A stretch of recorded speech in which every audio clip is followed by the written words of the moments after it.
So this is a small presentation video of our project AudioPaper. So what this project basically does is it kind of takes any PDF file and it converts it into a speech output. For example, when you're reading research papers and all, right, we might not not a lot of us like to read a lot of stuff, and we tend to remember stuff when we listen to it. So that was basically an idea and inspiration for this particular project. So I will be giving you a small demo of the working.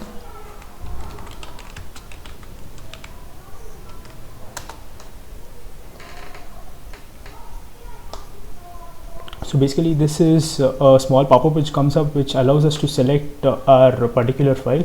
So when I click on browse over here, a file manager opens where I can select the PDF file. Basically it's a research paper over here, so I can select that, and when I press OK, it kind of gives this kind of an GUI where I can use these navigation buttons like previous, next to go to the next page, to go to the previous page. And these are some zoom options. So if I press top left, it zooms to the top left, and if I just zoom into the bottom right corner, so it keeps zooming, and then I can navigate to next pages.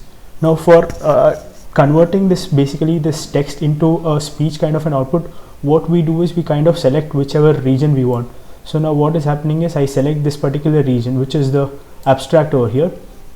So what happens now is the OCR pipeline and the text-to-speech pipeline kicks in, and firstly this particular region of this image, OCR acts on top of this, and it kind of gives me a text output, and then this text output is passed through the Google text-to-speech library, which generates a speech output. And basically you can see these 4 buttons over here. These 4 buttons are what will be used for speaking.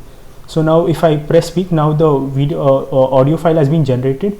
So when I press speak, abstract, we can this hear paper the presents SubSlam, a feature-based monocular SLAM system that operates in real time output in of small and large indoor and outdoor environments. The system is robust to severe motion clutter, allows wide baseline loop closing and relocalization, and includes full automatic initialization.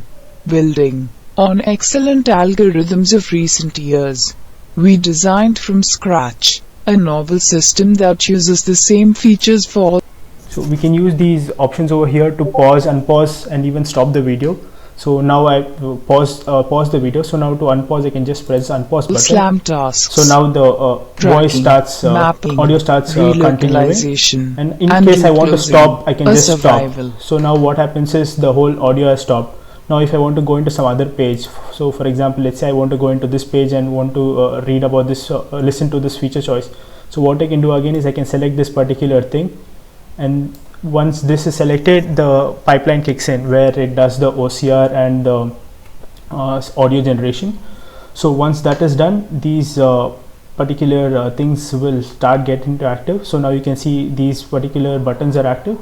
So now when I press speak, one of the main design ideas in our system is that the same features used by the mapping and tracking are used for place recognition to perform frame rate relocalization and loop detection. This makes our system efficient and avoids the need to interpolate the depth of the recognition features.